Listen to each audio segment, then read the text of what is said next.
The DCU is finally here, and James Gunn's Superman is shaping up to be one of the boldest reboots in superhero cinema. But hidden behind its snow-covered opening sequence is a fascinating story. A story about editing, test screenings, and one deleted scene that almost changed the entire tone of the film. Yes, I'm talking about Krypto, the loyal super dog who stole our hearts the second Superman called his name. In the final cut, that moment is emotional, heartwarming, and exactly what you'd expect from a Gunn movie about hope. But what if I told you that in an earlier version, the scene looked totally different? A darker, more violent take that had test audiences squirming in their seats? So today, we're diving deep. What exactly was in that deleted scene? And why was it the right call for the story James Gunn wanted to tell? This isn't just a breakdown of a deleted scene, it's a look at how tone, editing, and emotional clarity can define a superhero movie. And trust me, once you hear what was left on the cutting room floor, you'll never look at that snowy Krypto moment the same way again. Let's get into it. The Superman movie begins with a crash. Literally. Clark Kent, still early in his journey, lands in the middle of a snowy wasteland. In the final cut, he struggles to his feet, calls out desperately, and is soon reunited with his loyal dog, Krypto. It's simple, short, and heartfelt. But in the original draft, that reunion came with a nasty twist. The leaked behind-the-scenes footage shows Ultraman, an evil parallel version of Superman, stepping into the frame. The snowstorm intensifies, and then shock. Instead of a heartfelt reunion, Ultraman strikes Krypto. Yes, punches the superdog. Sara Sampaio confirmed it herself.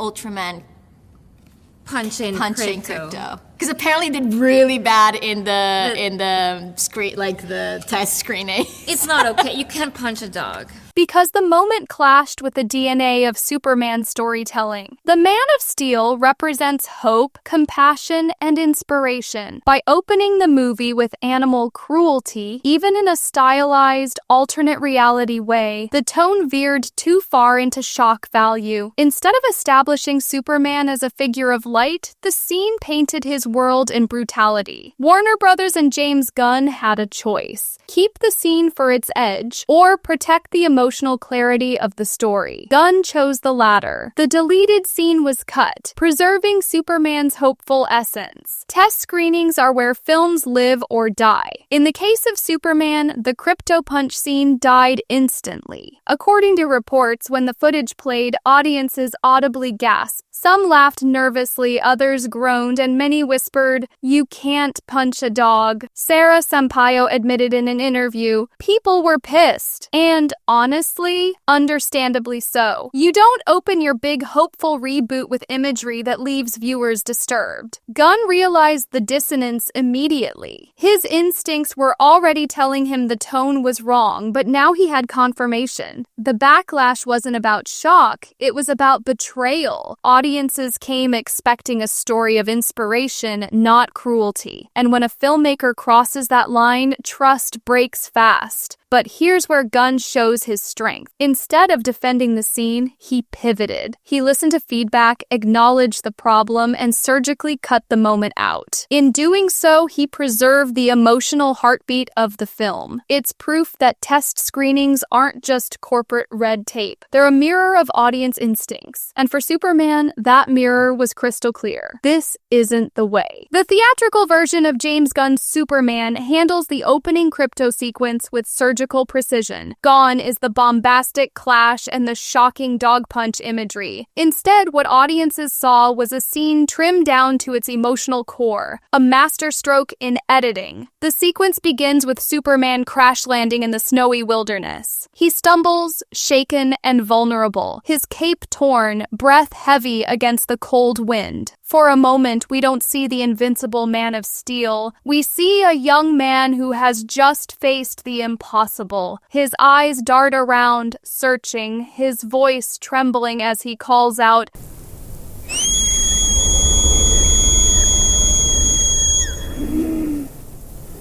and then relief. Out of the blizzard, the silhouette of the white dog emerges, bounding through the snow toward him. The music swells, not with dread, but with warmth. Superman drops to his knees, clutching Krypto, their reunion wordless yet powerful. What makes this scene resonate isn't just its simplicity, it's the restraint. Instead of spectacle, Gunn leaned into humanity. Rather than forcing the dog into victimhood, he used Krypto as an emotional anchor. That single moment establishes Superman not as a godly savior, but as someone defined by loyalty, compassion, and connection. Fans immediately recognize the genius of the choice. On social media, reactions after opening weekend were overwhelmingly positive. Tweets like, "The Krypto scene had me tearing up more than I expected," and "Only Gunn could make Superman's dog feel this meaningful," like Steve Rogers reuniting with Bucky or Tony Stark with Peter Parker, but argued this one hit harder because it was stripped down, free of manipulation. At first glance, Krypto might seem like comic relief, a cute dog thrown into the mix to sell plushies and make kids smile. But James Gunn approached the character very differently. In interviews, he mentioned being inspired by his own rescue dog, Ozu. Krypto is influenced by my dog Ozu, who's the worst dog in the world. And to him, Krypto wasn't just a gimmick, he was the emotional heart of Clark Kent's journey. Superman's whole ethos revolves around connection. Raised by human parents, torn between two worlds, constantly balancing alien heritage with earthly compassion, Superman is defined by his bonds. Krypto embodies that bond in its purest form. He isn't just a sidekick, he's family. In the final cut, Krypto's presence isn't loud, but it's essential. His reunion with Clark immediately communicates loyalty, trust, and comfort. Later, his interactions ripple across other relationships too. There's a poignant moment where Krypto remains by Supergirl's side, symbolizing the transfer of legacy. Even in silence, he speaks volumes. Compare this to the deleted version. Had Krypto been struck in the opening, he would have been reduced to a plot device, trauma fuel for Superman's arc. Instead, Gunn recentered him as an anchor, grounding the film emotionally. That's why fans instantly connected with Krypto. He wasn't just there to wag his tail, he was there to remind both Superman and the audience what's worth fighting for. From a filmmaking perspective, it's also clever. Animals on screen carry unique emotional weight. A dog in peril can traumatize an audience instantly. A dog in safety, however, can heal, uplift, and symbolize resilience. Gunn understood this balance. Krypto's design was deliberate. Soft, expressive, instantly lovable. Gunn wanted audiences to feel that hug energy every time the dog appeared. The darker cut violated that intent, making Krypto a victim instead of a symbol. Filmmaking isn't just about what you shoot, it's about what you keep. And James Gunn's decision to cut the violent Krypto scene is a textbook example of why editing is as important as writing or directing. Opening scenes are tone setters. They tell the audience, this is the kind of story you're about to experience. If you fumble that, the entire film risks collapsing. Imagine if Superman had opened with brutality toward his dog. Even if the story later shifted to hope, audiences would have carried that discomfort throughout. By cutting the moment, Gunn safeguarded the movie's emotional foundation. He demonstrated that being bold doesn't mean being reckless. Boldness can also mean restraint, choosing not to go for shock value when it undermines the core message. Test screenings were the first signal. Audience members didn't just dislike the scene, they rejected it outright. Gunn could have ignored them, defended it as edgy, or kept it to prove a point, but he didn't. He pivoted. That's what makes him different from many modern blockbuster directors. He understands that feedback isn't weakness, it's a compass. The result? A movie that flows with emotional consistency. The Krypto moment became a highlight instead of a stain, and in the process, Gunn reminded Hollywood of a crucial lesson. Spectacle may grab attention, but tone builds trust. Think about the great superhero openings. Christopher Reeve catching a helicopter, Tobey Maguire learning to swing through New York, or even Black Panther's fairy tale prologue. They all set tone, theme and heart within minutes. Gunn Superman now joins that lineage, not because it shocked us, but because it grounded us. In the broader DCU strategy, this decision is also important. Gunn is building a franchise that has to rebuild trust with audiences burned by years of messy tone. By proving he can prioritize coherence and hope over cheap drama, he's laying the groundwork for a universe that feels unified emotionally as well as narratively. So that snowy Superman Krypto moment you remember, that's the final, refined, intentional version. Behind its simplicity is a story about choices, what to show, what to cut, and how to honor tone. James Gunn and his team realized early that shocking audiences isn't the same as moving them. They preserved the emotional clarity of Superman's story. In the end, that's what heroism really is. Not just on screen, but behind it. Superman isn't about despair. He's about hope. And thanks to a brave editing decision, that message shines brighter than ever.